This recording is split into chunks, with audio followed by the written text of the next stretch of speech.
This episode of Primitive Culture is brought to you by Audible.com, offering more than 180,000 titles for smartphone, tablet, and desktop. To get a free audiobook of your choice and to help Trek FM at the same time, visit audibletrial.com/trekfm. And also by Enterprise in Space, an international program of the non-profit National Space Society. Find out how you can help science and education and become a virtual crew member aboard the NSS Enterprise Orbiter by visiting enterpriseinspace.org. And if you want to join the conversation and share your thoughts on this episode, join the Babel Conference, our listeners group on Facebook. Just type BABEL into the Facebook search field. We look forward to seeing you there. This is Tim Russ, Lieutenant Commander Tuvok on Star Trek Voyager, and you're listening to Trek FM. Open your mind to the past. Oh, this may mean something. I've been coerced into watching tonight's movie. You do have books in the 24th century. It's a primitive culture. I'm just trying to blend in. Some people think the future means the end of history. We haven't run out of history quite yet.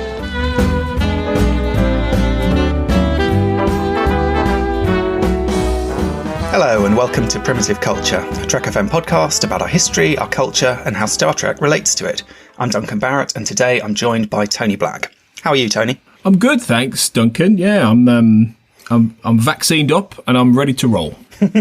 You're 1 for 2, I think. Just like me, in fact. I had my first vaccine a couple of days ago. In fact, I snuck in slightly before the official deadline for my age group because I happened to be at the surgery anyway, and they had a spare that day. But so I'm still slightly, I think, suffering the side effects of that first one, in that I just feel a bit kind of generally wiped. But looking forward to number 2 in a couple of months' time. Yeah. Do you feel generally like you've just time warped around the sun and you're a little bit dazed from the experience? Is it that kind of feeling? Something like that. Yeah, you could say something like that, or maybe, jumped 100 years into the future. I mean, we have been, this vaccine was for a long time this kind of mythical point in the future, wasn't it? I remember at the start of the pandemic, they were saying, oh, we're going to develop a vaccine that'll be the key moment, and it might take a year or so. And back then, that just seemed sort of unimaginable that we were going to wait so long for this thing. But they were pretty much bang on the money, I'd say, really. I mean, that is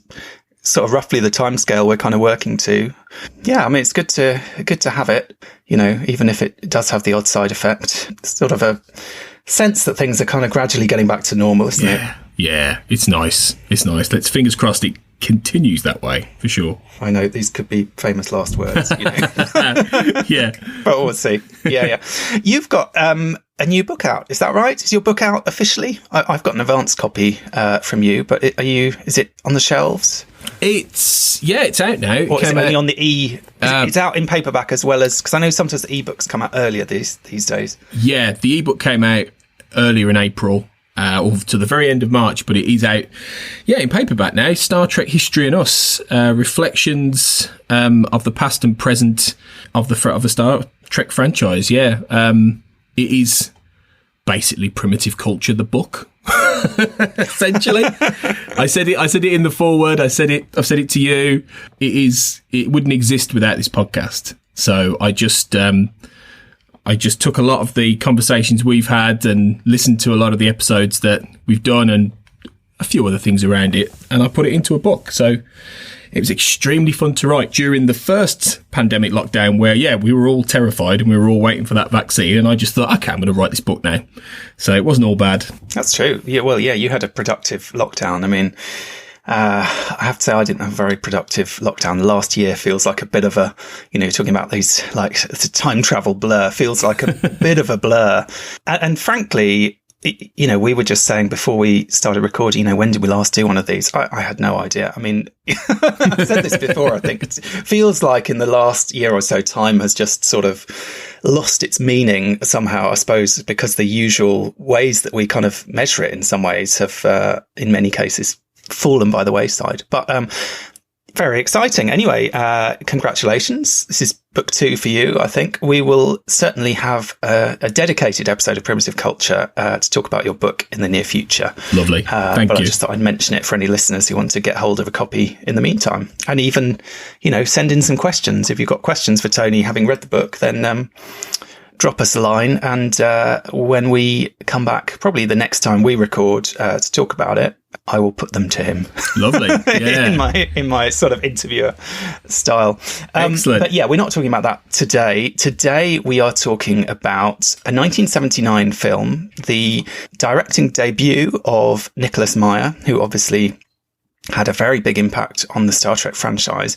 It's a film called Time After Time. Now, I have to say, I don't think I'd even heard of this film a few years ago. I watched it for the first time last year when I was interviewing Meyer, because I thought I'd better familiarise myself with his kind of filmography. I found it quite hard to track down at that time, but it is a bit of a kind of cult classic, I think. And it is very much a key stepping stone in his career that in various ways led into Star Trek, not least, as he says rather modestly in his autobiography, The View from the Bridge, because it did not do as well as was expected. And that's how he ended up doing The Wrath of Khan, because basically his agent was saying, okay, you did your film, now you need to do one for them, kind of thing. And Wrath of Khan is the job he took, sort of, that he wasn't necessarily all that excited about. But also because it shares a lot of DNA, really, with the next Star Trek film that he came to write, The Voyage Home, which bizarrely, sort of coincidentally, has a lot of features in common with this movie as well. Can I just say, first and foremost, I love the fact that Nick Meyer's One for Them is one of, if not the greatest science fiction movie ever made. That is top class Nick Meyer. I have to say, he did say when I interviewed him, one thing that I thought was quite interesting that he said was that he doesn't see himself as someone who comes up with great ideas. He sees himself as someone who kind of takes other people's ideas and runs with them. And this is the case with Time After Time. This was an unfinished novel a friend of his had written and showed him, I think, about 50 pages to get his feedback. And he immediately loved it and said, I want to option it. I want to make this. I want to write the script. And then ended up kind of writing his own version of the story off of that. And similarly, obviously, with The Wrath of Khan, famously, there were all these scripts that weren't working. And he was the one who could kind of come in and take all these other pieces of other people's bits of stories and somehow bring them into a cohesive whole that, as you say, obviously, certainly from our perspective, is a masterpiece. That I suppose is how he saw his talent, really, was kind of developing ideas rather than necessarily coming up with that original spark. Which is a talent in itself, I think, to take an idea, and manage to create something that you would think would be his. I mean, I don't think anyone without necessarily the knowledge going into Time After Time would really know that was a novel as such, until you see that it's by Carl Alexander. It feels very much his own thing. And as does Star Trek 2, The Wrath of Khan absolutely does. And his contributions to The Voyage Home. But I think it's because they're all, particularly Voyage Home and Time After Time, they're all of a similar piece in the sense that Meyer is very interested in bringing Star Trek down to earth in all kinds of different ways. And we've talked at length before about things like The Undiscovered Country and The Wrath of Khan. But in The Voyage Home, he does essentially replicate the basic tenets of Time After Time's plot, really. It's just almost in reverse in many ways. It just happens to be that Kirk and Spock and co come from the future, whereas in Time After Time, it's the classic author H.G. Wells using his time machine to chase Jack the Ripper into the future from the Victorian era, which is just the reversal kind of story. And thematically, there are differences. They're not necessarily exactly the same kind of story. Time After Time is much more about, Meyer describes it as such, but it is also clear that it's very much about the duality within humanity, in a sense. You have good versus evil, essentially, and the utopian view of the future versus the dystopian reality of the future, certainly from, the Victorian perspective. Whereas Star Trek 4 is all about essentially saving the future by correcting or liberating the mistakes of 20th century man. So they kind of meet in that middle, I think, you know, in that you've got Kirk and co coming back to save George and Gracie because of humanity's ecological destruction. And then you've got H.G. Wells coming from the past to stop Jack the Ripper, bringing an archaic, you know, evil into a modern day where he fits. You know, he fits really well. Although, you know, it's dated slightly because it's David Warner in the age of disco, which is wonderful to behold now. but that concept is still there. So it's interesting how Meyer sort of picks out some of the essential mix and match things and tells a similar kind of story in different contexts. I think you're right. And one of the things that is quite interesting about Time After Time, which is, you know, broadly speaking, a comedy as Voyage Home is, but there's definitely some slightly meatier ideas in there. And they're very Star Trek-y ideas, really. These two opposing philosophies of human nature, in a sense. You know, Wells as this kind of utopian, it's almost, you could say it's almost like the two sides of Star Trek, around that time as well. You know, Wells is the kind of Roddenberry, the idealist, the one who thinks that human beings are going to become better and perfect themselves. And he believes going 100 years into the future, he keeps saying, I mean, it's going to be utopia. It's, you know, and then when he realizes, he's brought Jack the Ripper along, essentially, he says, oh no, I sort of introduced this monster into utopia. Obviously he discovers that, you know, utopia is not quite, what they've ended up with by then. And then Jack the Ripper is kind of representing this much more cynical view. I mean, going a bit further than I think Meyer's own slightly cynical take on Star Trek, but you know, but even so, the kind of the flip side of the coin, sort of saying, well, actually, you know, maybe humans are naturally kind of depraved and evil, and you know, have these kind of urges and this terrible side within them, very much like the original series episode, The Enemy Within. Weirdly, it's that kind of dichotomy, that kind of debate. And you're right, even though the novel obviously was written by someone else, it does feel very much like Meyer's story. I think partly because the film he'd done before this and the novel he'd done before this was The 7% Solution, which was about Sherlock Holmes and Sigmund Freud. Another story about, you know, two legendary figures, one fictional, one real in this instance, coming together, and the kind of clash between those two huge sort of iconic characters, in a sense. And I suppose you get the same thing here with Wells and Jack the Ripper, who ultimately we don't know as much. I mean, I don't know about you, I don't know a huge amount about H.G. Wells, the man. I've read a handful of his stories. We don't know anything really about Jack the Ripper. I mean, they've had to invent a kind of character for him in this version. He's a doctor, and so he has a sort of personality, but it's kind of built around this philosophy, I suppose, this rather cruel, violent, nasty philosophy that he seems to sort of subscribe to. But so there's this sense of this kind of clash of these two ideas in there. Obviously, The Voyage Home, I think, similarly, is kind of a film of two halves. It's also a kind of broadly a light comedy, but it's got all the kind of eco stuff in there. It's got this kind of real message. So I think with both films, he manages to sort of combine this real whimsical kind of lightness and the kind of absurdity of the present day environment as experienced by aliens, effectively, through, you know, whether they're from the past or the future, by people who don't fit into the present day. But also to marry that with something a little bit more meaty kind of going on underneath.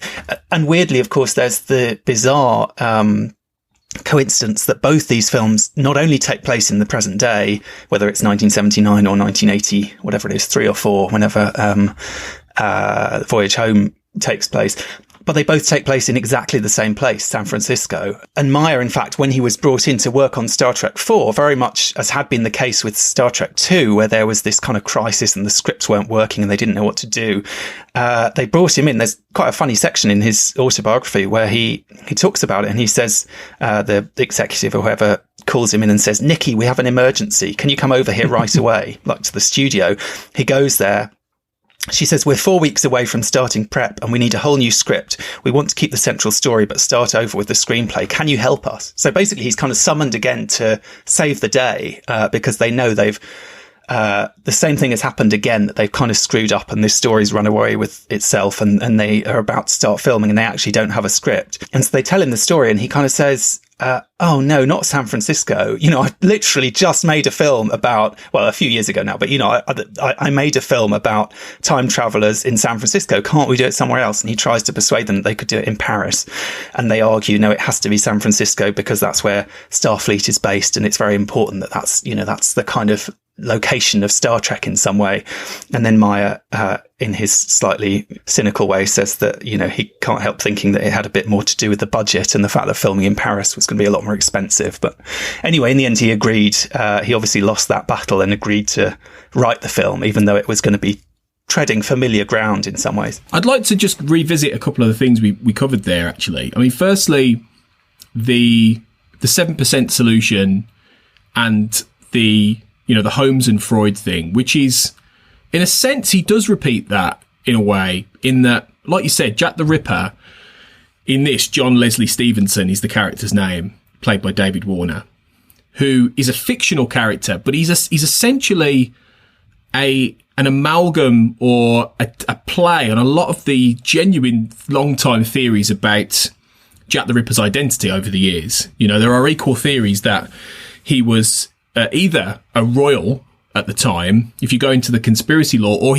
the one I've personally subscribed to, and I think is the most logical, is that he was a physician, and he was potentially a physician linked to the royal family. And if you watch or you read the graphic novel From Hell and the subsequent movie with Johnny Depp, it presents that theory, you know, that was then made into a story of that character. That possible and that real life character, I think, who was possibly Jack the Ripper. Anyway, the idea that he's a physician in many ways makes sense because of the way he killed and the nature of his crimes. So it takes a fictional idea and it presents Jack the Ripper as the Holmes, if you like, but flipped, in the sense that you had Holmes as a fictional character and Freud as the real person. In this case, you've got a fictional Jack with the real life H.G. Wells. So I think that's an interesting repeat, just in reverse, that he does there. And I suppose it makes sense. I mean, on several levels, it makes sense to use H.G. Wells, and obviously this idea comes from Carl Alexander ultimately, because Meyer says, doesn't he, in View from the Bridge, that he never would have come up with this himself. It's a great idea and he wishes he had, you know, and then he loved it so much that he carried it on. So the credit goes to Alexander. But it makes sense to have Wells in this, because obviously he's most famous for The Time Machine, incidentally made in 1960 into one of my favourite movies, which is absolutely an inspiration for this. The Time Machine by George Pal, starring Rod Taylor. And it's a fantastic movie. I've loved, I mean, it's old. It's really kitsch and old now, but I love that film to bits. I grew up watching that. And it is, the story of that is a Victorian guy, called George, I think his name's George, who builds a time machine and goes into the far future. And he convinced that the far future is going to be this amazing place, something like 800,000 years into the future. And he finds that humanity has regressed into this childlike race called the Eloi, who are constantly being kidnapped and enslaved by these underground creatures called the Morlocks, who turn out to be another offshoot of humanity, who live in caves down, and they're monsters. And it's a brilliant story. And it is ultimately, along the way, he goes into the future and he sees world wars. You know, I think in that film you see a potential third world war that's set in somewhere like 1980 something, you know, at that point.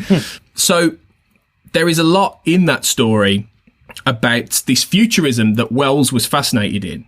And it's been said of him, the author of a book, Stranger Than We Can Imagine by John Higgs, said that Wells saw the coming century clearer than anyone else in the 19th century. He anticipated wars in the air, the sexual revolution, motorised transport causing the growth of suburbs, and a proto-Wikipedia he called the world brain. In his novel The World Set Free, he imagined an atomic bomb of terrifying power that would be dropped, atomic bomb in quote marks, of terrifying power that would be dropped from aeroplanes. This was an extraordinary insight from an author writing in 1913, and it made a deep impression, incidentally, on Winston Churchill. So this is the kind of guy who believes in this utopian future. And obviously, when he wrote the Time Machine, and what I like about Time After Time is that it sort of incorporates the lore of the Time Machine book, in that when Wells goes into the future, he sees that he wrote this book. So he ends up basing that story in some ways on what he actually experienced, which I think is a great little bit of myth to it. But it is ultimately about going to the future and finding the future is not what you thought it was. And that is very much the core of Time After Time, in that he believes there'll be no war, there'll be no guns, there'll be no violence and then he gets to 1979 and it's 1979, you know, and it's just, so I think that's very interesting in that I think he likes the idea, Meyer, of, and you see this in Star Trek, of a character out of time who is forced to reconsider the circumstances of that time and that era and placing them out of the time they're in. And that almost that, not if not culture clash, then that time clash that happens. I think he gets a kick out of that idea in a big way, particularly with these two films. Absolutely. And it's interesting. I mean, I hadn't really thought about the actual kind of plot of the Time Machine, but you're right. Obviously, the Eloi and the Morlocks are almost stand-ins again for these two visions of humanity, in a sense, in that the Eloi seem very innocent. They seem quite naive. They seem they're a bit hopeless in some ways. The Morlocks are they're the Jack the Rippers. Do you know what I mean? So again, that kind of interest in that duality comes right from the source material, in that sense. It's quite funny as well in the film. I mean, they don't really go into this, but I assume we're meant to think what happens is when he goes into the future, the time machine, I mean, you would imagine the time machine that, you know, the film starts off in London in Wells's basement, basically, well, in his house, and the time machine's in the basement. You imagine the time machine would go forward into the future and arrive in the same place, in that basement. But in fact, it ends up in an H.G. Wells exhibit in a museum in San Francisco. And they don't ever really talk about it, but I assume the idea is that the time machine sort of somehow latches on to all the Wells paraphernalia and finds what it thinks is the closest to the place it's come from, insofar as this museum is full of all H.G. Wells's books and his glasses, his sort of stuff basically is in this museum, and that therefore that's why the time machine kind of lands there rather than just going forward in time to 1979 London. That's more like a TARDIS than the time machine, than the time machine in the time machine, which did what you say. It stayed in the house and it goes forward like thousands of years, and it's exactly the same place. Yeah. Whereas this, like you say, it's more time and space. This one, isn't it? Well, I mean, obviously, there's this issue with time travel that people always ask about. You know, the Earth is not in a fixed place in the galaxy. Do you know what I mean? Actually, if you go to a different time, you would have to kind of calculate for that. But usually on TV and in film, when we see time machines operating, I mean, if you think of like the DeLorean in Back to the Future, even, which is a film that it owes a big debt to Time After Time, I think. You know, it literally, it's kind of, in terms of space, it's continuous. Do you know what I mean? You keep going and you're going along the road, and then the road turns into the dirt track or whatever it is, or it turns into the future road or whatever. But yeah, in this instance, there has to be a translation across space as well as across time. So that, you know, again, quite randomly, we end up in San Francisco. I mean, obviously Star Trek 4 had reasons for wanting to be in San Francisco. I'm kind of curious why. I mean, presumably this was not Meyer's choice to make it San Francisco this time round. This was his friend who wrote the original novel. It is sort of an interesting choice. I think there's meant to be this idea that it's quite a modern city, that it's quite a sort of liberated city, that, you know, the woman that Wells falls in love with is presented very much as a kind of modern, emancipated woman. I mean, in the movie, she asks him out on a date. You know, both this and The Undiscovered Country, they have these kind of quite sort of classic sort of Hollywood. In Time After Time, she's a bit more sort of kooky. Gillian in The Voyage Home feels a bit more sort of Meg Ryan type to me. Do you know what I mean? But very much a sort of Hollywood type, and a sort of modern type of that era. And that's the kind of encounter that the hero has. obviously Kirk doesn't quite end up getting the girl, although he kind of lays on the charm and everything. At the end, there's that great scene where, she says she's going to call him, but she basically ditches him and goes off, to pursue her career. See you around the galaxy. Time after time, there's this discussion, and the woman is like, I can't go back to Victorian London. I've got a career. My career is important to me. But then ultimately she does go back to Victorian London and becomes his wife, and, who knows what happens to her next, but she sort of accepts being, put to some extent in that box of that time. Obviously, Gillian gets to go forward. She has to go back. So, arguably going forward would be a better option. And they do discuss it in the film, but then they kind of ultimately, that's not where they end up. They don't end up going into the far future. They do end up going back because he's got to write his novels and he's got to, be the great man that he was. She was... Well, what another nice thing that Carl Alexander does is that the character of Amy Robbins was actually Wellesley's second wife's name. And so, yeah, he takes, again, he pulls from that, real life person and he sort of adapts it into this story.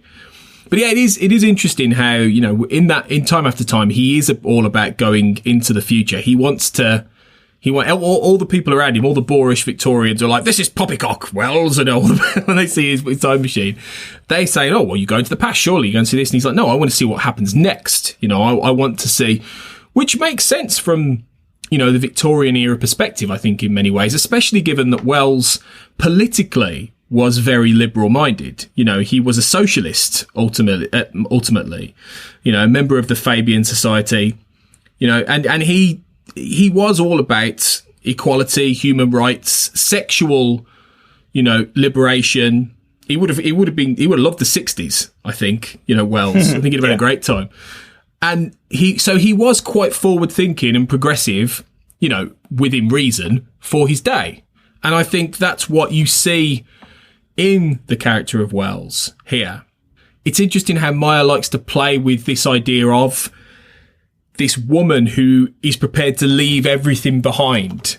And, the difference with Gillian is that she doesn't leave everything behind for Kirk, whereas Amy leaves everything behind for Wells because she falls in love with him. And she's, I think she's like a bank teller or a bank clerk in San Francisco. And she's got a decent enough life, but there's nothing there that will keep her. But Gillian says the same thing. She says, I've got nobody here. I've got nothing here. And she goes to be with, it's first off to be with the whales and make sure the whales are okay. But then she's, like you say, she's got this excitement about the future. Whereas, it's like this story is going in reverse in two different directions in a way. The Voyage Home takes it all back to the future, whereas Time After Time takes it back to the past. And it places these women who are of their time, maybe slightly different kinds. Amy's much more a woman of the 70s and Gillian is much more a woman of the 80s, I think. But it is all about displacing them and placing them in a different time period and having them, have different kinds of adventures. For Amy, she has the adventure of a life with Wells, where she will be, I think she says in that film, you don't expect me to be doing this, the X, Y, and Z. She would have gone back to 1895 and be seen as, wow, she's she's equal to him. She's doing this, she's doing that, she would be, and Gillian is going to the future as a 20th century woman. And I always wondered, I would always have loved to have seen a follow-up story with her, even if, I don't know if that ever happened in tie-in fiction. It must have done over the years, but I'm sure it must have done. It must have done. But I feel like that's a story that would be interesting to see, how she then adapts to the actual utopian future that Wells himself believed in and wanted to see in some respects. I think you were right to call him like a proto-Gene Roddenberry in that sense in many ways. He is a futurist. He is thinking about the future. It's another aspect I think that Wells is really, that Meyer is really interested in. Well, we never got a chance to catch up with Gillian again, and obviously she wasn't the one who was, Kirk was looking for in the Nexus. So presumably, it didn't work out in the long term. But I'll never understand that. I'll never understand the Nexus thing. Who is this Antonia? He had about 10 other women that he could have said, and we get Antonia. Who cares about Antonia? It's mad. Well, anyway, an opportunity for yet more tie-in fiction, I suppose, isn't it? And more headcanon. Yeah. But what I was just going to say, I think the interesting thing is that Voyager almost did go down that route with Rain Robinson in Future's End, because there was an idea to bring her back and make her a regular, which I think would have been, of all the kind of slightly the moments where Voyager could have done something more brave or exciting and didn't. I think that's one of the great ones, actually. I mean, Sarah Silverman was fantastic in that role, I think. And if they could have kept her on as a series regular, I think that would have added a real kind of Doctor Who vibe, I suppose, is, what you'd get, that sort of sense of the companion, the person out of time, who's kind of wowed by everything. But, that could have been another direction. They're looking to replace Kess around that time. That would obviously been another way they could have gone, and we wouldn't have had 7 of 9, and everything would have been very different. But I would love to see that. I think that's quite an appealing sort of gimmick in some ways to try, and to give that kind of outsider's perspective on Star Trek. We got it in Star Trek Beyond to some extent with Jayla, didn't we? Who was kind of very much giving that kind of outsider's perspective on it all, quite sarcastic, quite kind of a sort of sideways glance in a way at the sort of Starfleet crew. I think that worked quite well. But yeah, it's interesting. I mean, it's interesting that both these stories feature a romance at the heart of them. I mean, they're weird stories. I think they're both, wacky plots for a start. I mean, let's be honest. The Voyage Home is a bizarre plot. I mean, we all love it because it's the one with the whales and everyone loves it, and it's a brilliant film. But on paper, it does sound slightly mad. I mean, their plan, and they make a joke in the film. They're basically like, so let me get this right. We're going to go back in time to rescue 2 humpback whales, bring them into the future, and see if they magically communicate with this probe that we don't understand, and everything is fine. And obviously it works, and that's great. And it's, it's a lovely story, but it's kind of mad. Time After Time is also pretty mad, frankly. One of the things I find baffling about that film, and I've seen it 3 times now, and every time I find it myself confused by this, is there's this whole business about the how the time machine works, and the key. You have to have the key, or the machine will go back, or it won't go back, or who has the, and the key is this sort of MacGuffin. But I don't know about you. I literally have never watched this film and actually understood the mechanics of how it's working somehow. And it doesn't matter because, it is just a MacGuffin. It is just this kind of minor element, and you sort of accept it. But I think with Star Trek 4, although the plot is kind of ridiculous on one level, it makes a lot of sense. The goals are very clear. It's like, okay, we've got to get these whales, we've got to get the stuff for this tank, we've got to get this power for the, everyone's got their little mission, their sort of sub-mission, and the crew sort of splits up. I suppose because they've got this big ensemble and everyone has to have something to do, there have to be more of these kind of smaller elements.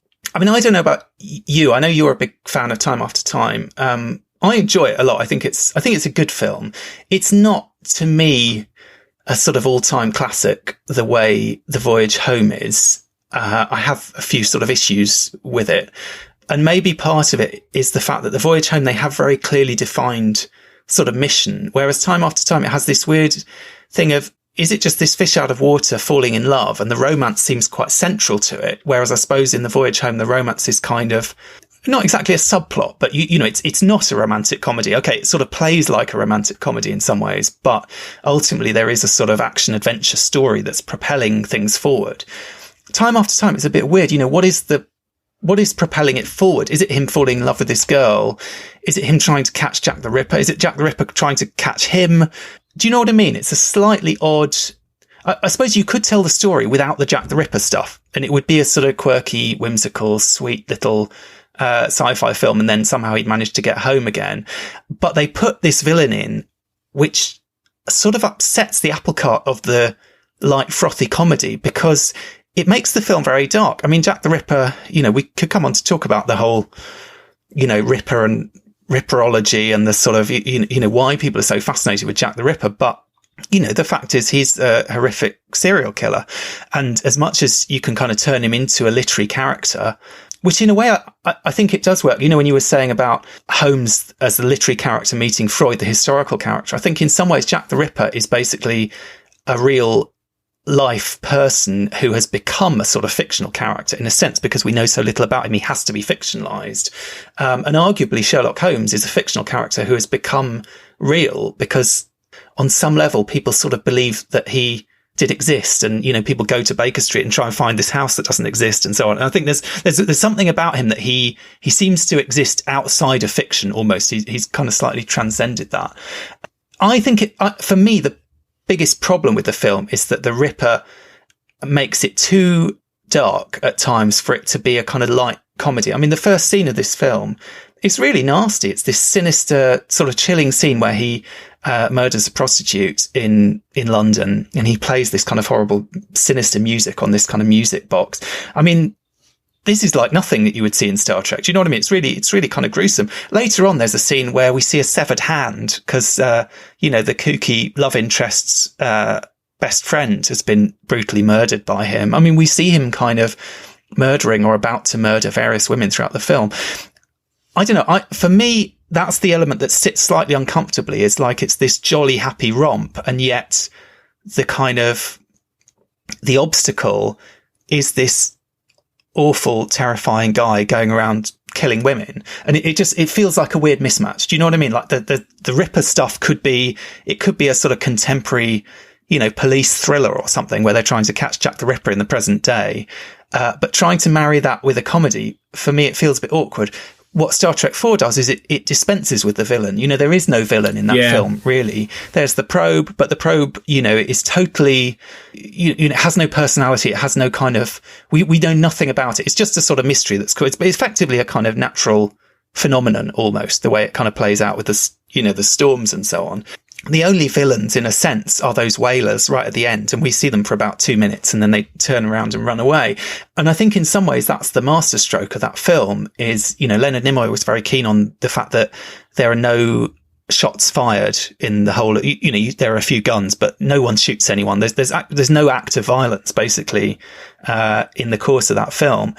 And I think also, you know, there's no villain really. And that's one of the things that gives it this sort of charm and this sort of sweetness, and makes it so much fun and so much like a comedy and like a rom-com and like a sort of, you know, it puts it in a different space from certainly most of what we consider science fiction, probably.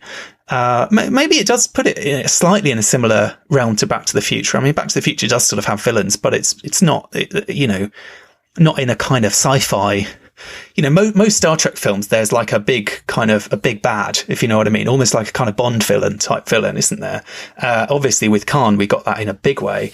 This is the one that kind of bucks that trend. And I think that's one reason that people love it so much, and that it is such a kind of popular, and lovable movie. I mean, I showed it to my 5-year-old, who up until now, the only Star Trek he was willing to watch was the short trek Ephraim and Dot over and over and over again, and he's always refused to watch any other Star Trek. He absolutely loved it.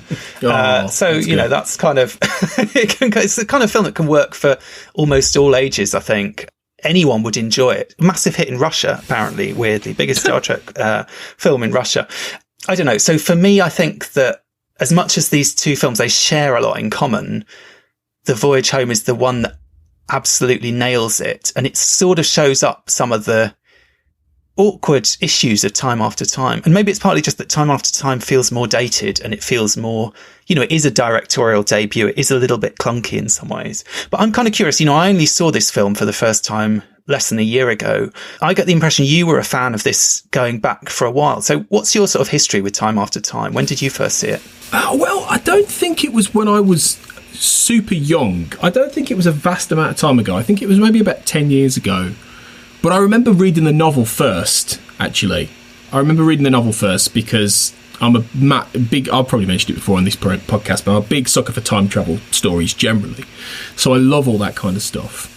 And I think I read the novel first. So I've read the novel a few times, and it's one of my favourite books. Incidentally, there was a sequel called Jacqueline the Ripper, in which, written like a good 20, 30 years later, before Carl Alexander died.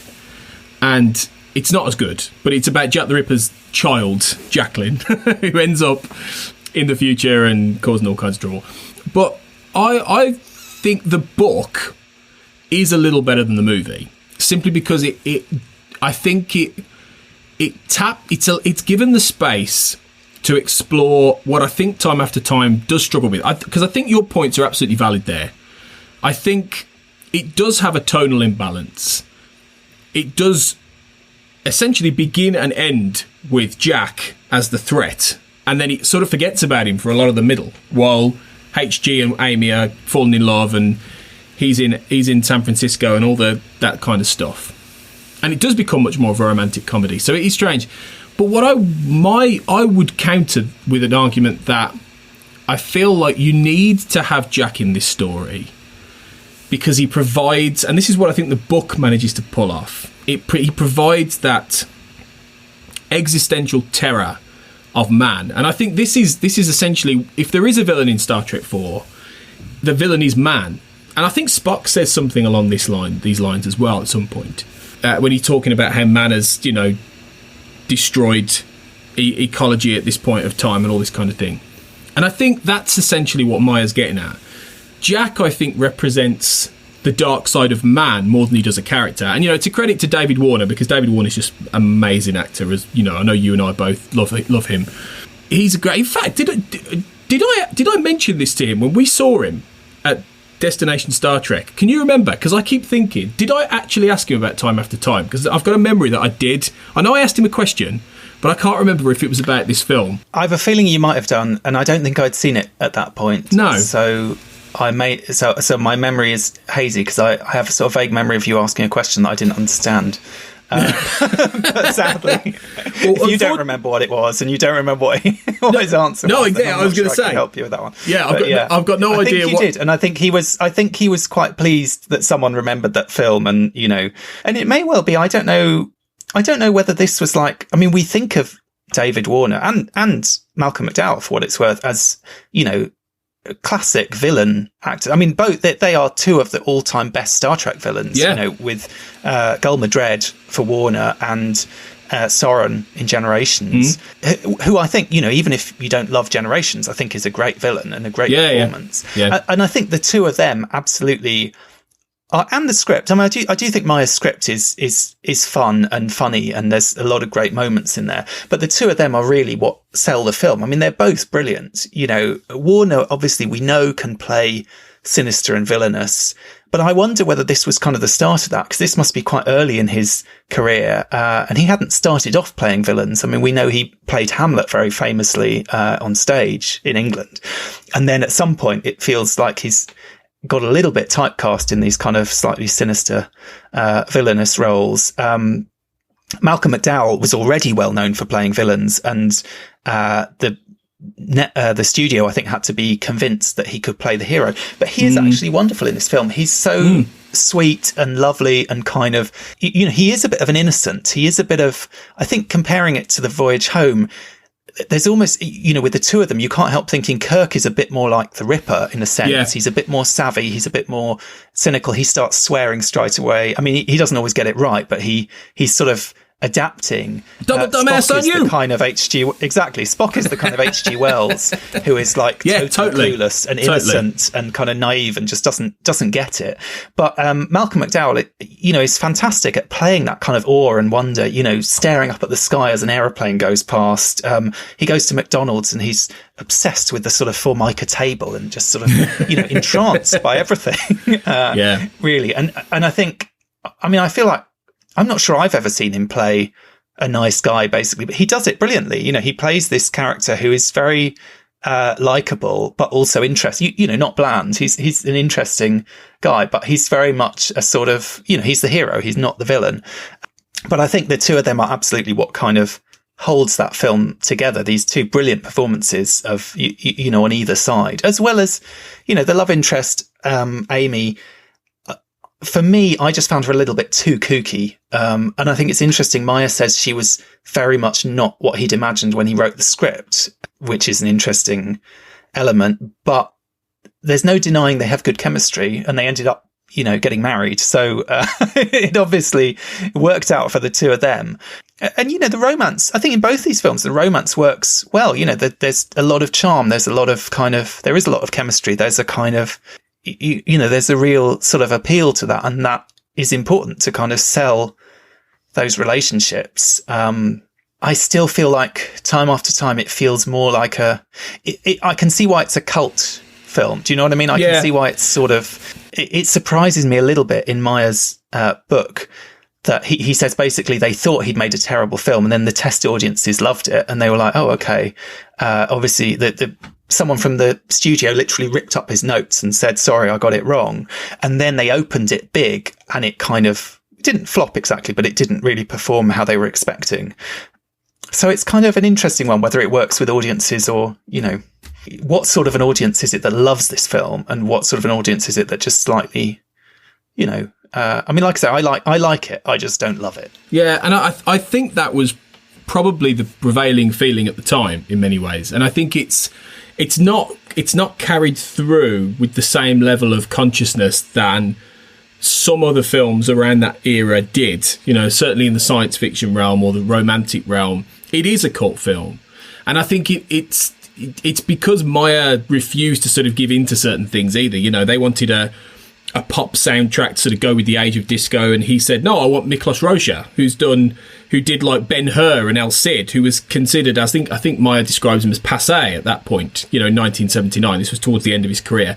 But Miklos Rozsa is one of the great composers in film history, and his score for Time After Time is beautiful. I mean, it is absolutely, it's better, in fact, than Russell Garcia's beautiful score for The Time Machine, actually, and they are similar, which again is I think intentional.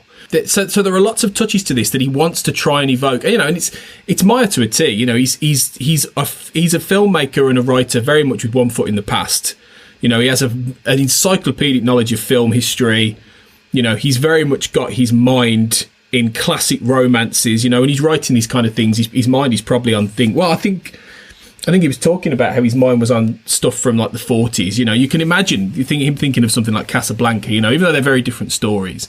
It's that timeless element of romance. But I think this is why it's important to have Jack, though, because the whole purpose at the end is that Amy finds out that she's going to die because Wells takes her in the time machine ahead a little bit to prove what he's saying is true. And she sees a newspaper that predicts she's going to be murdered by the Ripper. And it leads them to try and change history. Now, that for me is the reason why his presence works, because it is about exploring that if he represents the dark side of man, and David Warner does a great job of imbuing the character with a sense of personality, then I think that's the reason why he exists in what, for a lot of it, is a story which is about the love story and is about investing you in Amy and Wells, and is about Wells as the other and the alien. And this is something that Meyer's talked about, and how he relates to Spock. And because you're absolutely right with this, they are the alien in a different world. For Spock, it's the alien in the past, not understanding all the references. For Wells, he's an alien of the future, going to McDonald's and all this kind of thing.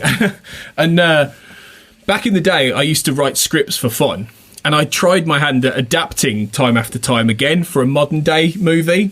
And I wrote about half of it, actually, and I read it back the other day. And this was years ago now. This was about 10 years ago. And I transplanted Wells to modern day New York of something like 2012 by then. And I did it purely because I had in my mind a visual of Wells in an Apple store, looking at an iPad and scanning the iPad and going, this is amazing. This is so you could almost recreate this idea in any time period now. You could put Wells in the year 2021 and have him. I think there was a I'm being terribly indulgent here because I'm laughing at my own joke, but there's a line in that script where somebody says, oh, well, you can find that on your smartphone. And he says, smartphone? And he's just confused by this. And I just like the idea of Wells, being able to play that role of an alien in a completely different world. And I think that's essentially why Time After Time is maybe a bit of a juxtaposition in a way that the Voyage Home is, in that it's taking these characters from this utopian future and it's telling a story about how the past and our mistakes of the past almost cost us that future. You know, had they not gone back and rescued George and Gracie, then the probe, this, like you say, this force of nature, this natural phenomenon, this benign entity that is not evil, you know, he's not a bad guy. It's just there to communicate for whatever reason, and we never know why. And that's wonderful. We never know what that was about. If that hadn't happened, if they hadn't gone back in time and got those whales, the Earth would have probably been destroyed. You know, the Federation might have collapsed. You know, or there could have been massive consequences. And it is almost like the past calling to the future, and you know, and saying you need to do this better. You know, and that's, I think, part of the message of Time After Time. There's that great scene when Wells tracks Jack down into his hotel room, and Jack the Ripper plays the TV, and the TV is just full of murder, war, violence, explosions, bombs, and he says, "This is your utopia, Wells. It's my future." And it's a chilling, it's a wonderful moment, and it's good in the books, and it's great in the film, because it is absolutely that idea that, you know, I think it's almost like you have to be careful not to take the future for granted. And I think that's a recurring theme. I think that's almost something that's happening these days with Star Trek. It's about not taking the future for granted. So I think I like that. I like the sort of existentialism, the nihilism of this story. And it is much softer in the Voyage Home, and it is more of a romp, you know. But it's still there in certain places, and he repeats certain things. There's that scene where Kirk and Spock go to the watchmaker guy, I think it is, and they repeat. So I mean, and that's in the Time After Time. Yeah, exactly. Yes, they both go to an antique shop because they have no money and they have to pawn an antique. It's even more specific than that. They both have scenes involving a pair of spectacles that gets caught in a time loop, basically, because Wells breaks his spectacles and then goes and takes his old spectacles from the museum, which presumably are spectacles that he's going to go back and then buy or have the other ones fixed. I don't know. I'm a bit like Captain Janeway when it comes to these. I can't quite get my head around it. But, you know, basically there's this eternal loop of spectacles. Kirk has the same thing. He pawns the spectacles that Bones gave him, and he says that's the great thing. He can buy them for me again, presumably from this same antique shop, which we imagine is still in operation in the 23rd century. So yeah, they both have this. They both have a head injury that leads someone to go into hospital. They're both in San Francisco, as I say. They both have. I mean, this maybe it's just a sort of time travel trope, but they both have to go and get a newspaper to find out what date it is. They both arrive and almost cause a traffic accident, and someone shouts at them. You know, literally the same beats kind of being played over and over. They both feature museums, which, you know, museums aren't that common in mainstream movies. Do you know what I mean? One of them features an aquarium, one of them features a museum. This maybe gives us an insight into Meyer's sort of kind of worldview somehow. But yeah, there are a lot of parallels. They both have this kind of really trippy approach to time travel. I mean, the way the special effects are done in both films, the time travel is frankly bizarre. I mean, in The Voyage Home, you've got these giant heads floating around, haven't you? It does feel extremely trippy. I like the Time After Time one more because Time After Time. It's the story of the time he's missed, isn't it? But it's the story of the 20th century. It's great. Yeah, exactly. Yes. Yeah. With the audio and it's quite powerful in some ways, the way that it's done. But it also has these kind of very sort of 2001 sort of trippy visuals. Weird side. It's not, I mean, not that the DeLorean is exactly realistic time travel necessarily, but it feels more grounded somehow. You know, you go really fast, you kind of zap through something and then there you are. This is like more existential, kind of slightly surreal approach to time travel. But it is absolutely, it's not the same film, but there are so many parallels. I mean, I joked to you when we were talking about the idea of doing this, they could have called The Voyage Home Time After Time After Time, you know, because it is basically, it's kind of the same, the same concept in a way. Although ironically not, you know, it wasn't Meyer's idea. This was a script that already existed. I mean, he says he discovered, basically Nimoy said to him, would you mind, because they told him they had this crisis. These guys were writing the script. They hated the script. You know, they didn't know what to do. And he said, well, can I read the script? And Nimoy basically said, actually, we'd much rather you don't read the script, but we'll tell you the kind of general idea. So the idea for the story was there. And obviously Meyer only wrote the middle chunk of it. He didn't write the kind of bookends, you know, set in the future. He only wrote the kind of the section set in the past. I mean, that's another interesting element. I think that both these films, they have, The Voyage Home has bookends, you know, it has the future, as Act 1 is in the future, Acts 2 and 3, as Meyer describes them, are in the past, then Act 4 is in the future. Time After Time doesn't have an Act 4. They go back in the time machine, and then we get, text on the screen giving us an idea of what happened next, but it ends at that point. It doesn't, for whatever reason, it doesn't choose to actually show us Amy going back into the past. But so they share that kind of structure to some extent anyway. But the weird thing is, of course, so Meyer was brought in to essentially rewrite this script that bore a lot of similarities to this film that he'd already made. But, I don't know how many of these beats were in there. Apparently, one reason it didn't work, the original script, is it was written as a vehicle for Eddie Murphy, who wanted to be in a Star Trek film. And so they'd kind of written it, again, I suppose, a little bit like, thinking about Rain Robinson in Future's End. You can kind of imagine maybe the Eddie Murphy role was a bit sort of along those lines. I mean, who knows how that was going to work? I don't know if anyone's ever seen that script. I'd be fascinated to see it and see if it was as bad as, as everyone said it was. But it is an interesting one that they basically, I sort of wonder, were they conscious when they decided to call Meyer in? Is it just because he's the guy who rescued them before when they were in a pickle with Star Trek 2? Or was someone thinking, present day, San Francisco time travel story? Oh, we know a guy who might be the perfect one for that. He's got a bit of experience. He'll know how to do it. Could be a bit of both, because it wasn't that much earlier than this. There's only about 5 years in it, really, 5 or 6 years in it between these two films.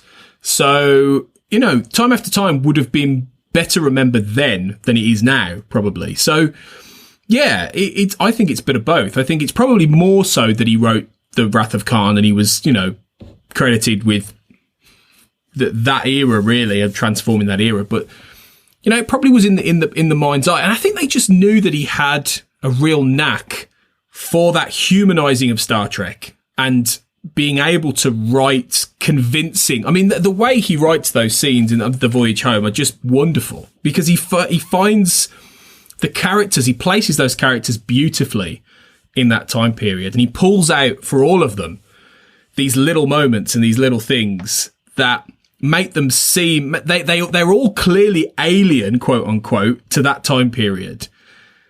And, and there's no getting away from the fact, realistically, that cast and that crew are the most human, quote unquote, Star Trek characters we've ever seen in anything in this entire franchise. In terms of being grounded and down to earth, even when they're in the 23rd century, they talk like they're in the 20th. You only have to look at like the row your boat stuff in The Final Frontier.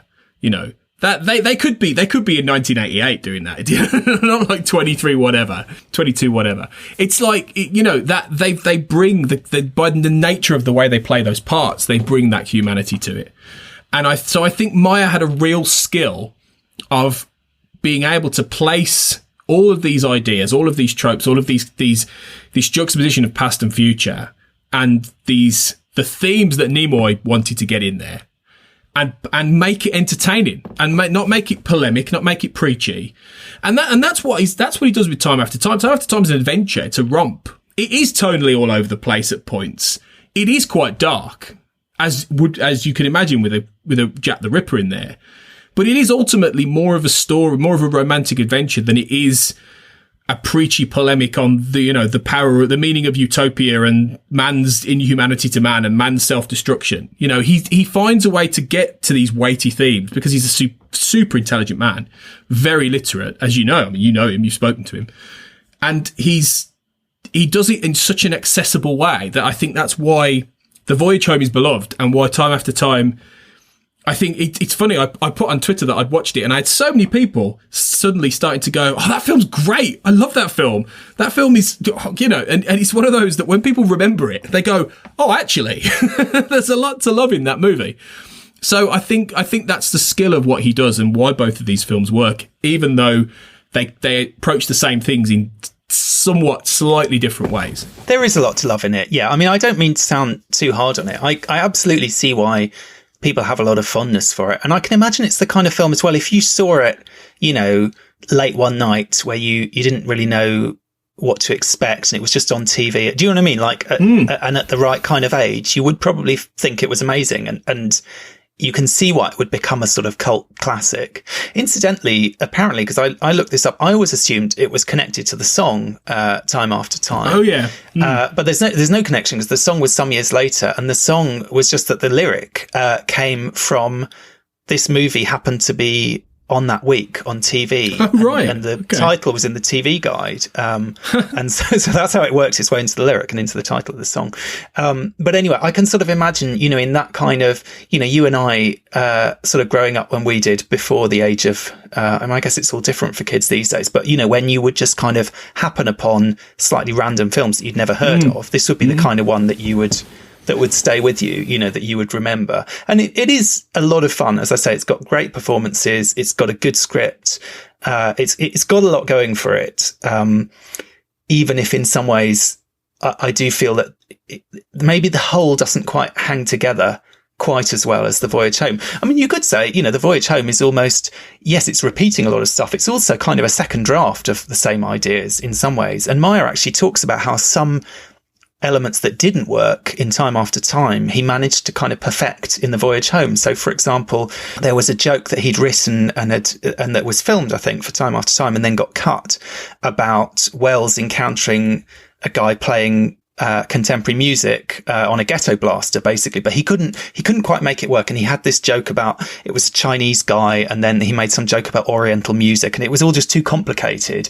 And then obviously he had another go at that with the scene in The Voyage Home on the bus, with the punk and Spock doing the Vulcan nerve pinch, which is just much more simple. Like it's essentially the same joke, but much more simple, and much better staged somehow. And it doesn't require the audience to know anything or remember anything, or, you know, it's just a kind of perfect moment, and obviously created this brilliant comedy moment. But the other thing, of course, is I think, The Voyage Home, you know, great script from Meyer, great comic script from Meyer. I mean, he's already written this great, dramatic script with The Wrath of Khan, this time, really proving his kind of comedy chops, but also brilliantly directed. I mean, I think Nimoy is absolutely most at home. He wanted to do a nice film. He wanted to do a funny film. And I think as much as we think of Spock as quite a serious character, his sensibility obviously is very well suited to that, because it's directed really kind of deftly.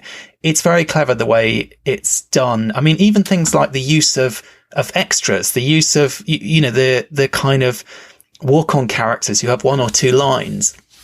All of that stuff is kind of handled brilliantly. And you know, you talk about the little moments that different characters get. I mean, one of my favorite scenes in the film is the interrogation with Chekhov, which is not a long scene, but just brilliantly written, brilliantly performed. The pacing is fantastic. The editing, you know, all of those elements really work, for the comedy and make the comedy land. And so, you know, I think that's probably my favorite scene with Chekhov that I can think of in Star Trek. You know, this, you know, name, my name, I don't know your name. You know, it's just, I mean, it's silly, but it's funny, it's witty, and it really works. And I think it's a sort of perfect marriage somehow, that movie, of Meyer's strengths and Nimoy's strengths kind of working together somehow. You know, more so than Time After Time. I suppose maybe the romance works. It's not the comedy doesn't work. There are lots of good comic moments, but then maybe they feel a little bit clever, or they feel a little bit arch somehow. Whereas the comedy in The Voyage Home feels very natural. It doesn't feel forced. I think that's, and obviously they tried to do it again with Insurrection. They tried to do a kind of nice comedy film. And it just felt to me very strange. You know, the jokes, you know, your boobs firming up or whatever it is, it always felt a little bit forced, the thing with the joystick. Whereas the Voyage Home manages to get as much comedy as possible out of those characters and out of that situation, but without ever feeling, even with this kind of wacky, fantastical plot, without ever stretching credibility too much. You believe it. Do you know what I mean? It feels organic. You believe it, exactly. Which I think you get with like the best DS9 episodes, where they go for something comedic. Again, you kind of believe it because it's grounded in character and in the situation, rather than just sort of stretching things to try and get to a joke. Yeah, it's built out of character. That's exactly it. You know, Spock's whole misunderstanding of 20th century vernacular is born out of his arc in the film, which is him trying to understand the human side of himself again, which is what we see in the beginning when he's at Vulcan, and it's all the how do you feel, all that stuff. That is part of his character. It's born out of these aspects, and I think even in those small moments, with Sulu being the pilot, or Scotty having fun pretending he's like this Scottish genius who's come over, and the hello computer, all that stuff. It just feels organic from those characters and from who they are, in a way that not all Star Trek comedy manages to capture. Like you say, only the best stuff manages to tap into. And I think Meyer just fundamentally understands that, and then, because it's there in his other films, it's there in The Wrath of Khan, it's there in The Undiscovered Country, much as they are more serious movies than this, and they are darker movies, there is still comedy. There are still lines in there that make you laugh, or moments. Oh, yeah. So he does have a tranquilizer. Yeah, yeah, exactly. It's one of my favourite. I think my favourite Bones line. There's so many. So I just think he's got the gift for that, and it does work better in The Voyage Home. There is no getting away from that. I think you're right when you say that The Voyage Home is like the better draft of much of the elements of Time After Time, for sure. And I think it shows his evolution as a filmmaker, even though he didn't direct The Voyage Home. You almost feel like he does direct those scenes. It's weird. It's like it's almost like he's in symbiosis with Nimoy, and that I know they didn't co-direct. I'm not suggesting that for a minute, but it feels almost like Nimoy's directing as Meyer would have done, and I think that's a testament to the writing more than anything else. I've always felt. I mean, I know a lot of people love Star Trek 3, and I don't hate it, but I do feel this movie feels so much more cohesive somehow. It feels so, even though it's split across two different time frames, it feels much more confident and kind of solid somehow. To me, Star Trek 3 has some of those qualities that maybe Time After Time does of a movie, of being a debut, being a little bit sort of rough around the edges. It's that exactly, rough around the edges, and that sense of sort of lots of stuff going in different directions slightly, being a little bit messy, which can be fun and can has and having wonderful moments and lots of great stuff in there. But definitely The Voyage Home for me is the one that has more of a kind of cohesive. It holds together really well, in the same way as The Wrath of Khan, I think, holds together really well. It is, it knows what it is, and it does what it is brilliantly in both those instances, even though they're such different films. And I think that is a massive, testament to Nicholas Meyer, to be able to, reinvent Star Trek once as a kind of, whatever you want to call it, Hornblower style, gritty sort of, war drama in The Wrath of Khan, and then to reinvent it again as effectively a kind of contemporary romantic comedy in a sense with The Voyage Home. And in both cases, as you say, to not feel like those characters have been kind of yanked into a new genre or into a new situation, but to feel like they kind of organically belong there. I just wanted to pick up on something that you said that I thought was interesting about, why is it that obviously with time travel, I mean, we think of time travel, you were saying earlier, would you go to the past? Would you go to the future? Obviously, we're seduced by the idea of time travel and going to different times. But both these stories are time travel stories that don't involve that don't take place largely in a time other than our time. Do you know what I mean? They're contemporary. And I suppose that is quite interesting. So they're time travel stories, but they're not, Back to the Future. Okay, they went into the 1950s. They went into the, whatever it was, 2050s or something. They went back to the Wild West. They don't spend all that much time in 1980s, California or wherever they are. But in both these stories, we're doing a time travel story. And again, obviously in Future's End, the same thing, that is actually all about our time, and that is kind of giving us a perspective on our time, and is about that sort of culture clash, or that time clash, as you say. And, how do very different people see us, and how does that help us to see ourselves? And obviously with the ecological message of The Voyage Home, that's a big part of it, is it's sort of like, it's sort of imagining, okay, imagine us in the future? How will we look back on the way we've behaved now, in a sense, and the damage we've done? And you're right, I suppose, to pick up on that. You were saying Time After Time feels quite nihilistic. I think that's true in some ways, despite being a romantic comedy romp. And The Voyage Home has that element, because it has this, in the future, it's too late. We've made a terrible mistake. It's going to cause the end of all life on Earth. And it's only because in Star Trek they're able to do time travel that it's possible to save us from that. Do you know what I mean? They do kind of save us from our own mistakes, in a sense. But I think it's kind of interesting. So they're, on one level, they're about shining a light on who we are now. But now, of course, it's 2021. These are both period pieces. I mean, whether it's 1979 or 1980, whatever it was, or in the case of the Voyager episode, 1996 or whatever, it's not our contemporary world.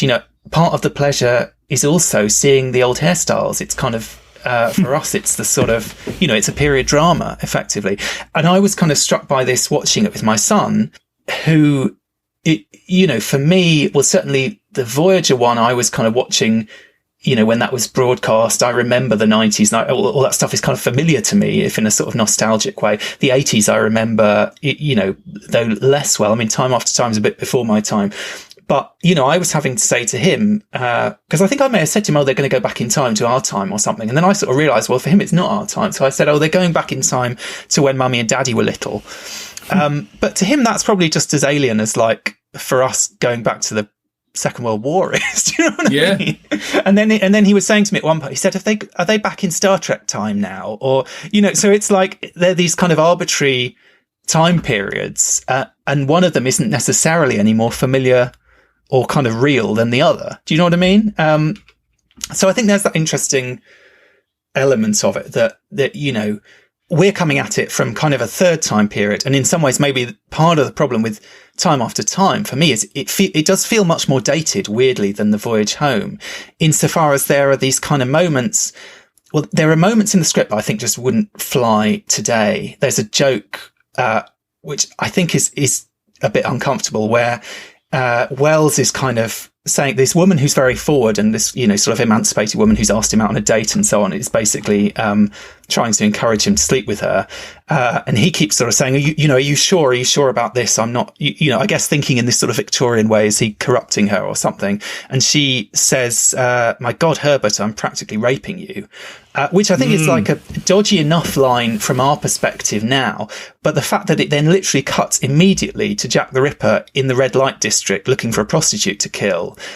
It's very, and I don't know if it sort of feels like it can't quite not be deliberate, but there are these elements that are uncomfortable. And also, to be honest, even in more recent years, Jack the Ripper was in an original series episode. Jack the Ripper is, as I say, a real person who has become a sort of larger than life fictional character that people are fascinated with and that reappears in literature and so on.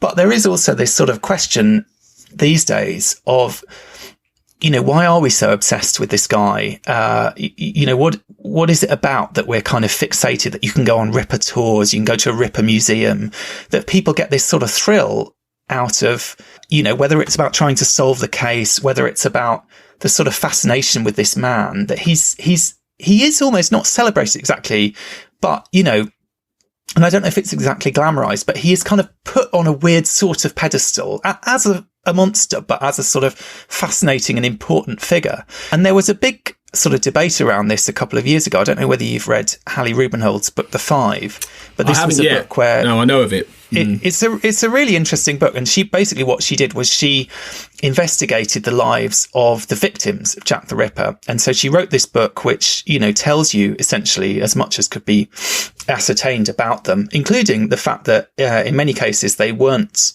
probably prostitutes, as is generally assumed to be the case. They were women who were sleeping rough for various reasons, and there's a whole sort of complicated historical context. But the fact that we tend to simplify the story to, he went around killing prostitutes, is another sort of aspect of this like weird interplay of sex and violence and what it is that the Ripper represents to us somehow. But what she did, which was a very clever, I think, and controversial move, is she literally never talks about him at all. She writes this whole book all about his victims and has almost this sort of disdain for the kind of world of ripperology and like, who was this guy and why was he doing these things and so on. She has no interest whatsoever in this man and the awful crimes that he committed. She's only interested in these women and their lives, which were obviously, you know, tragically cut short by this person who went around killing them.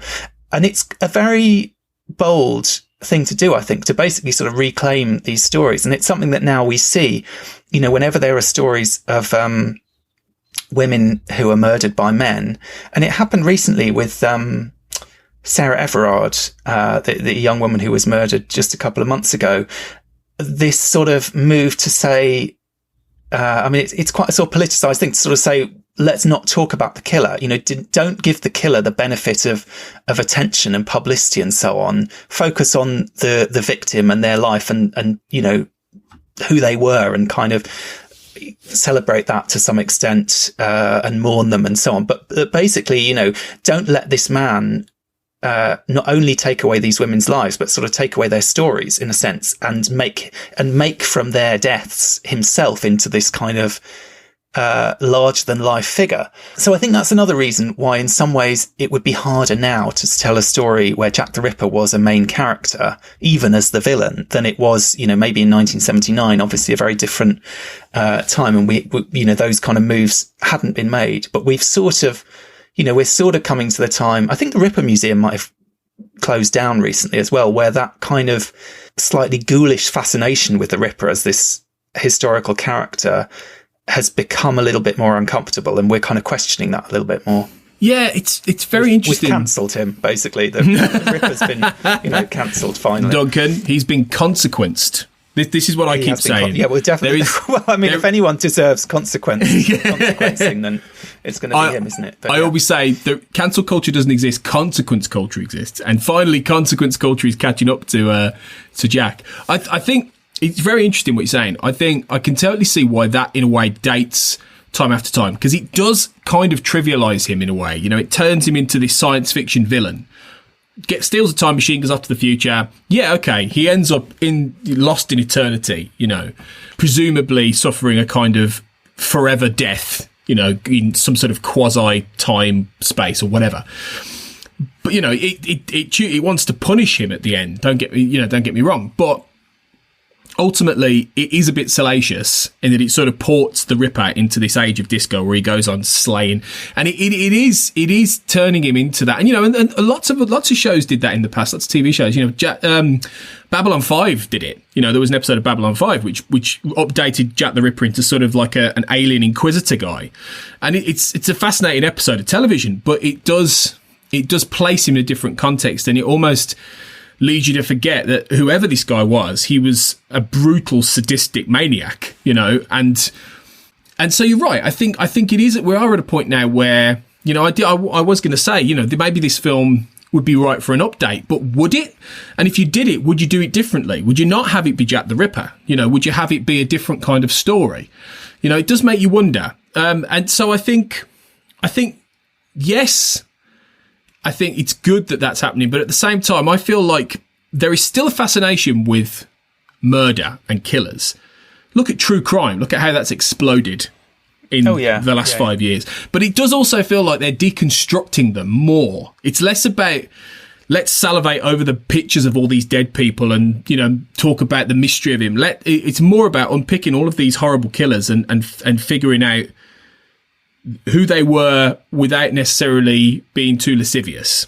And so I think that might be the change. I think there will always be a fascination in these kind of people, and especially when nobody knows who they are. I mean, look at the Zodiac. That's another one, the Zodiac Killer, who is essentially the 20th century's Jack the Ripper in many ways, you know, with the mythology built around him. But I think they'll always be interested in these kind of characters, but it's maybe the modern day choice is not to place them in this realm of being the bad guy, quote unquote, in these sort of hyper real, heightened scenarios. Maybe that's what maybe should change to respect the, you know, however long ago Jack the Ripper was, 150 years ago, nearly. These people still died and they still deserve that respect out of that. So it's very interesting. It's an interesting take. Does it mean that time after time has dated too much? I don't think so, but I do think it's interesting looking at it through that lens where maybe it's a tad tasteless now. It's of its time. I mean, you have to see it as a product of its time, which is fair enough. And obviously, The Voyage Home is a product of its time in terms of, the kind of stylings and the way that the 1980s comes across. But I suppose it's done with a lot more innocent. It is Nimoy succeeded in making his nice Star Trek film. It is a nice film. It's a lovely film. Time After Time is a quirky, funny, strange, weird, it's odd, quite compelling, oddball film. Yeah, exactly. But it's not a nice film in that sense, I suppose. Interestingly, I mean, you were saying, how do you do it today? And you mentioned your own idea where you updated it to 2012 or whatever.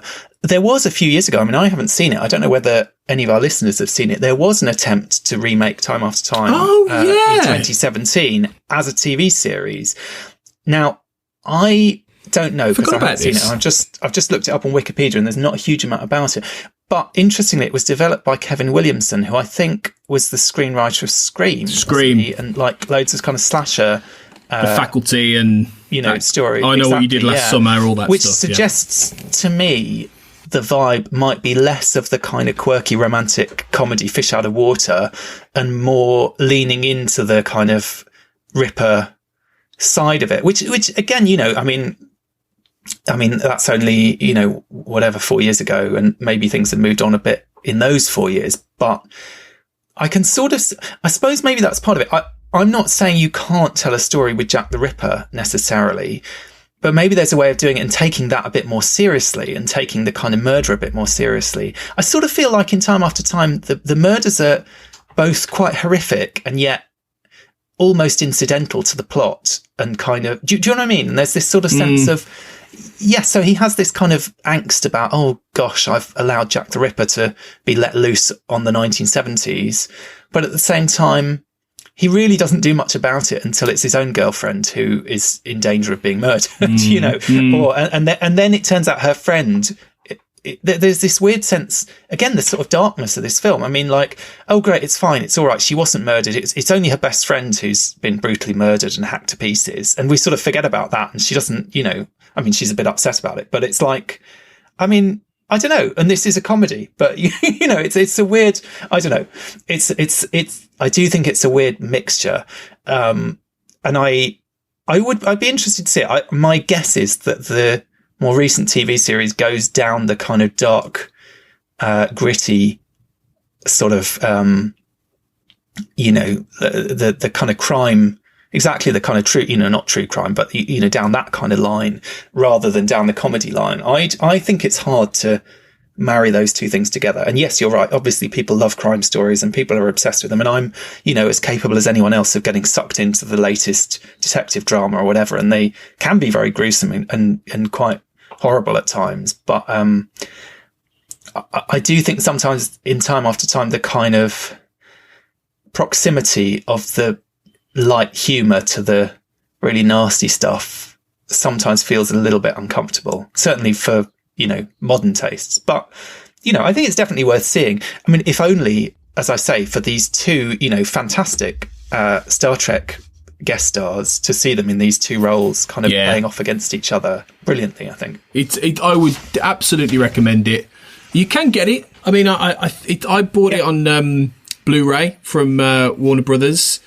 There's commentary on there, I think, as well, commentary track. So yeah, it's available. It's around. So it's not been lost to the ages. It's definitely worth watching. It's a lot of fun. But read the book. The book is better. I really think that the book is better. The book is good stuff. That's interesting. I'm normally a big fan of reading the book, and I didn't in this case because what the sense I had got is that the film had got better reviews at the time than the book did. But it might have done. That's interesting. Maybe I'll go back and check that out. And there is something interesting about that kind of when you have two things developed in tandem, but I guess we had it with Game of Thrones most recently, where the books are still being written and they're kind of, maybe like the first half is the same story and then you get different writers going off in different directions. But Meyer, I suppose, had a certain degree of freedom in that although he was adapting a book that hadn't been written yet. So you can kind of, that gives him the option to take things in his own direction. Those Game of Thrones books will still be being written in 22 86 or whatever it is. Yeah. By the time there's like the third remake of the Game of Thrones TV show, probably by then. Yeah. God knows. We'll Yeah. get to do it all over again and, get the ending right this time. Well, anyway, I look forward to seeing you next time, Tony. Do you want to just remind our listeners, if they want to get hold of a copy of your new book in the meantime, how they can do that? Yeah, it's called Star Trek History and Us. You can find that if you just type it in on Amazon. You'll find it wherever you are. It should be available to order through all good bookstores as well. And if you want to buy it directly from the publisher, you can buy it from McFarlane Books, who is the publisher. So I don't know if it's necessarily on shelves as such, but you can definitely order it. So it's definitely on my shelf. Very good, very good. It could be on yours too, dear listeners. It could be. Yeah. And, there have been a couple of people who've got one or two listeners of this show who have actually bought the book, which I'm very grateful for already. So, yeah, hopefully you'll enjoy it. It is kind of a, and I know we'll talk about it in more detail, but it is kind of a whistle-stop tour through Trek history and Trek cultural history, sort of drawing together various strands we've talked about on primitive culture. So I do think if you like this podcast, you may get something out of it, really. So yes, please do look it up, and I'll be super grateful if you do. And you can find just generally more about that book and links and stuff if you check out my Twitter at AJ Black Writer, and that you'll find all the links to everything I shoot off variously from there as well. Check out all these shows and join the conversation about your favourite corner of the Star Trek universe and beyond. You'll find us wherever you get your podcasts. If you're an Apple user, be sure to hit the subscribe button in Apple Podcasts on iPhone, iPad, or Apple TV, or the desktop iTunes app to get the latest episodes as soon as they're published. And please leave us a star rating and a written review. If you're not an Apple user, we've got you covered as well. You can find our shows on Google Play Music, Stitcher, TuneIn, Spreaker, SoundCloud, Windows Phone, in most third-party apps, and you can stream and download the MP3 file from our website or grab the RSS link. We'd love to hear your thoughts on today's show, and there are many ways for you to do that. The best place to join in the larger conversation is the Babel Conference, our listeners group on Facebook. Just type Babel, B-A-B-E-L, into the search field on Facebook and it should come right up. If you'd like to send us an email, you can use the form on our website at trek.fm/contact. Choose to send to a show and select Primitive Culture, and that will come right to us. You can also find the network on Twitter at TrekFM and on Facebook at facebook.com/TrekFM. If you'd like to help us keep all our shows coming to you each week, you can become a patron of the network on Patreon. Visit patreon.com/TrekFM. That's patreon.com/TrekFM to get all the details. Perks include early access to episodes, exclusive content, producer credits, and more, available through our special patrons website, Patron Zone. It requires a great deal of money to produce, host, and distribute these shows each month, so we really appreciate any support you can give us, and we hope you'll join the team. Again, you can find all our details at patreon.com/TrekFM. We'd like to take a moment now to thank our associate producers on Primitive Culture, Amy Nelson, Clara Cook, and Tony Black. Amy is a presenter of many other shows on the network, and you can find her on Twitter at Miss Amy Nelson. Clara and Tony were two of the former co-hosts of this show, and they'll be popping back from time to time. You can find Clara on Twitter at ClaraJeanMC, and Tony at AJ Black Writer.